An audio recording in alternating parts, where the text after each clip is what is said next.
L'opposant congolais en exil Moïse Katumbi a accusé vendredi le régime du président Joseph Kabila d'instrumentaliser les services de l'État congolais.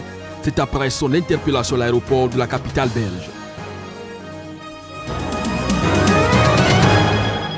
La Belgique s'est dite prête ce jeudi soir à accueillir l'ex-dirigeant congolais Jean-Pierre Bemba qui souhaite y rejoindre sa famille, ceci après son acquittement par la Cour pénale internationale.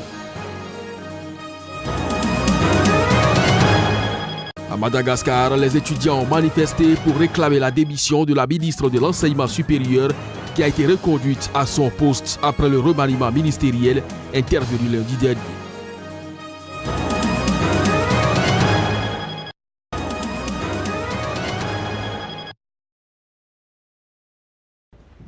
Dans la nuit de mercredi à jeudi, Moïse Katumbi a été interpellé par la police de l'aéroport de Bruxelles-Zaventem alors qu'il revenait d'un déplacement en Israël.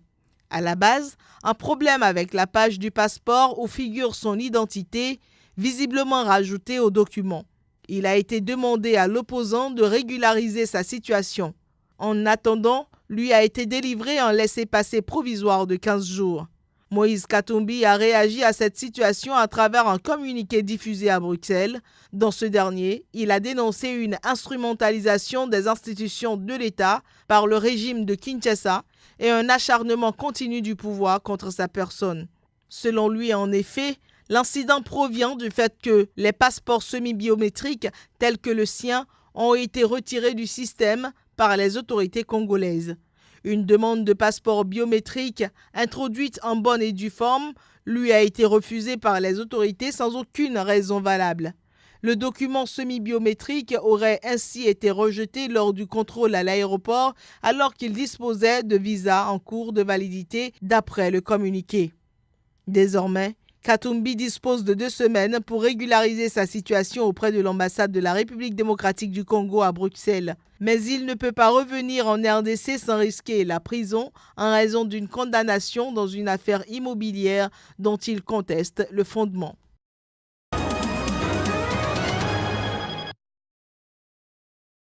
Après l'acquittement surprise prononcé le 8 juin dernier en appel par la Cour pénale internationale, les autorités belges ont répondu favorablement à la demande de la Cour de permettre le séjour de Jean-Pierre Bemba en Belgique où réside sa famille, suite à sa mise en liberté provisoire, a annoncé le chef de la diplomatie belge, Didier Reynders. La décision a été communiquée à la Cour et les démarches pratiques seront entreprises à cet effet dans les jours à venir, a-t-il ajouté. Jean-Pierre Bemba, qui a émis le souhait de se rendre en Belgique dès la communication ce mardi de la décision de libération conditionnelle, a demandé un visa de type C de court séjour, a souligné une porte-parole du secrétaire d'État belge à la migration. Cela l'autorisera dans un premier temps à séjourner jusqu'à 90 jours sur le sol belge, a précisé cette porte-parole, soulignant que l'Office des étrangers était saisi de cette demande de visa. L'épouse et les enfants de l'ancien chef de guerre congolais vivent à Rode-Saint-Genèse, commune causue située à 15 km au sud de Bruxelles, là même où il avait été arrêté le 24 mai 2008 à la demande de la Cour pénale internationale. Ancien riche homme d'affaires devenu chef de guerre puis vice-président, Jean-Pierre Bemba avait été condamné en première instance en 2016 à 18 ans de prison, la peine la plus lourde jamais imposée par la Cour pénale internationale pour les meurtres, viols et pillages commis en Centrafrique par sa milice entre octobre 2002 et mars 2003. La décision surprise d'acquittement intervient à 1 mois et demi du dépôt des candidatures à l'élection présidentielle en République démocratique du Congo, prévue le 23 décembre, pour remplacer le président Joseph Kabila. Adversaire de Kabila à l'élection présidentielle de 2006, Jean-Pierre Bemba va de la vie générale rejouer un rôle sur la scène politique congolaise au moment où l'opposition affirme se chercher un candidat unique.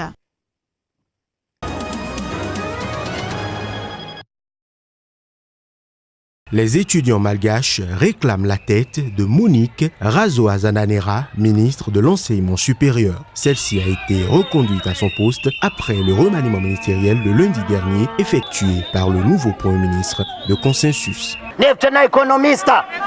Nous les étudiants, nous pensons que la ministre de l'Enseignement supérieur doit dégager et il faut que le président démissionne aussi. Quand on voit à quel point le gouvernement a été corrompu sous le président Eri, toute cette somme d'argent aurait pu contribuer à l'épanouissement et au développement de nos étudiants, car les étudiants sont l'avenir de ce pays. La porte du ministère de l'Enseignement sera fermée tant que la ministre reste à son poste. Nous continuerons de manifester, nous avons besoin de changement. Cette manifestation des étudiants intervient alors que les députés de l'opposition réclament la démission du Premier ministre, nommé il y a 10 jours et présenté comme un homme de consensus. Les députés ont manifesté jeudi à la place du 13 mai pour exiger le départ de Christian Ntse et la sortie de certains de ses ministres du gouvernement. La réaction du Premier ministre malgache ne s'est pas fait attendre. Christian Ntse a lancé un appel à l'apaisement et au dialogue pour mettre fin à la crise à Madagascar.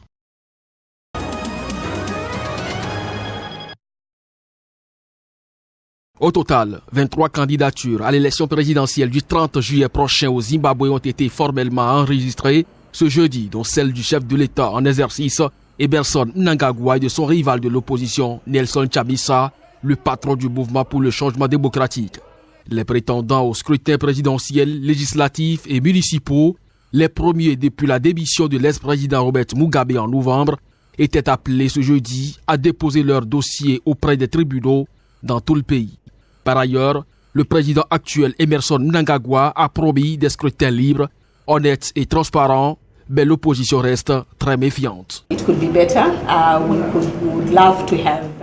Ça pourrait être mieux. Nous aimerions avoir accès aux médias par exemple.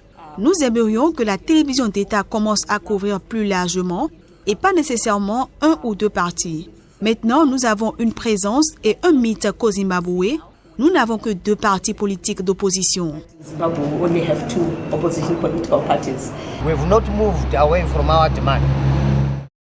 Ça pourrait être mieux. Nous aimerions avoir accès aux médias, par exemple. Nous aimerions que ZBC, la télévision d'État, commence à couvrir plus largement et pas nécessairement 1 ou 2 partis. Maintenant, nous avons une présence et un mythe qu'au Zimbabwe, nous n'avons que 2 partis politiques d'opposition. And when it has been printed, we want to physically see it. If these demands are not met, there will be no election. Nous ne sommes pas éloignés de notre demande concernant la question du bulletin de vote. Nous voulons savoir qui imprime le bulletin de vote, où il est imprimé et quand il est imprimé, nous voulons le voir physiquement. Si ces demandes ne sont pas satisfaites, il n'y aura pas d'élection. Si ces demandes ne sont pas satisfaites, je le répète, il n'y aura pas d'élection et je voudrais que vous ne sous-estimez pas la détermination de Nelson et sa capacité de voir à travers cette position. To see through this position. Pour être dûment enregistrés pour la course à la présidentielle, les candidats devaient débourser $1000 et être parrainés par au moins 100 électeurs enregistrés sur les listes électorales et issus des 10 provinces du pays.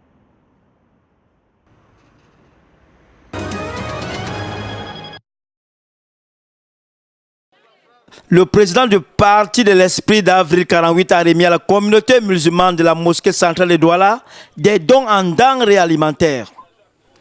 Ces dons constitués de sacs de riz et de 4 bœufs tombent à point nommé au regard de la crise alimentaire que traversent souvent les musulmans pendant la fin du jeûne de Ramadan. Simple, c'est un fils musulman au chevet de ses frères. Alors maintenant où on a passé 30 jours pratiquement de carême et que ce carême, par la grâce d'Allah subhanahu wa ta'ala, est arrivé à son terme, je prends en compte l'aspect, si vous voulez, socio-économique du pays en ce moment, où il y a certaines familles qui peinent à trouver 1 kilo de riz, 1 kilo de viande pour mettre au feu. Donc je réponds à cette logique du partage, de l'altruisme, qui veut que voilà, quand Allah vous bénit d'avoir un peu, que vous alliez au chevet des autres partager avec eux. C'est dans cette optique que je suis là aujourd'hui. La cérémonie de remise de cet important don s'est déroulée à la mosquée centrale de New Bell, dans le 2e arrondissement de la ville de Douala. Je vous remercie beaucoup.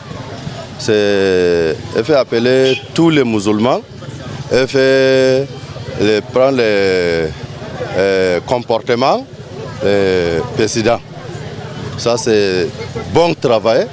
Le président Jean Marngos a promis aux représentants de la communauté islamique de rester ouverts pour d'autres actions.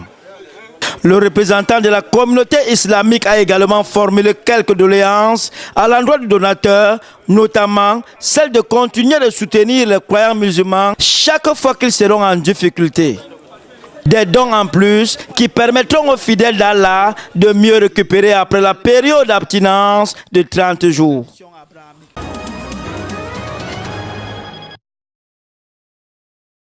La mission de l'ONU en Libye est alarmée par les allégations de graves violations des droits de l'homme à Derna, y compris le pillage et la destruction de biens, la détention arbitraire et une vidéo d'exécution sommaire. Cette vidéo circulant sur les réseaux sociaux montre des hommes armés présentés comme des soldats de l'armée nationale libyenne dirigés par le maréchal Khalifa Haftar exécutant 2 individus dont l'un était déjà blessé. Il n'était pas possible dans l'immédiat de vérifier l'authenticité de la vidéo ou si les 2 victimes étaient impliquées dans les combats. La mission de l'ONU en Libye sur son compte Twitter a indiqué que les combattants qui se sont rendus ont déposé leurs armes ou qui ne sont pas impliqués dans le combat doivent être traités humainement et les civils doivent être protégés. Elle a appelé à une enquête approfondie et indépendante et à juger les responsables conformément aux lois internationales humanitaires et des droits de l'homme. Des éléments du maréchal Khalifa Haftar ont été mis en cause pour des actes criminels présumés lors de précédents combats, à l'image du commandant Mahmoud al-Werfali qui fait l'objet depuis août 2017 d'un mandat d'arrêt de la Cour pénale internationale pour des accusations de crimes de guerre lors de la bataille de Benghazi.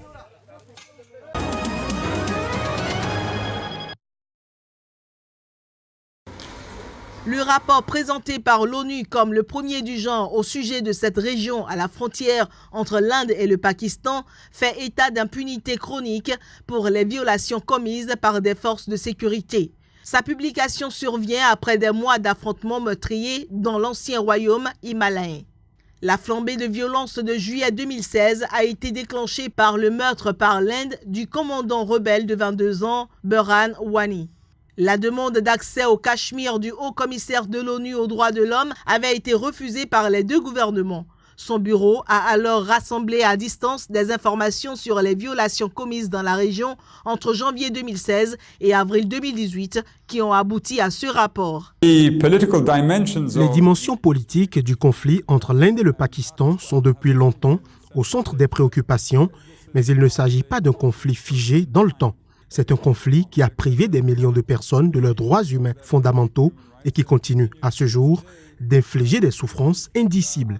C'est pourquoi je vais exhorter le Conseil des droits de l'homme de l'ONU à envisager la création d'une commission pour mener une enquête internationale indépendante et exhaustive sur les allégations de violation des droits de l'homme au Cachemire. Il est essentiel que les autorités indiennes prennent des mesures immédiates et efficaces pour éviter la répétition des nombreux exemples de recours excessif à la force par les forces de sécurité au Cachemire. Le Cachemire est divisé depuis la fin du règne colonial britannique en 1947 et l'Inde et le Pakistan en revendiquent chacun la souveraineté intégrale. L'Inde campe environ 500 000 soldats dans la partie qu'elle contrôle pour lutter contre des groupes de rebelles qui réclament l'indépendance du Cachemire ou son rattachement au Pakistan.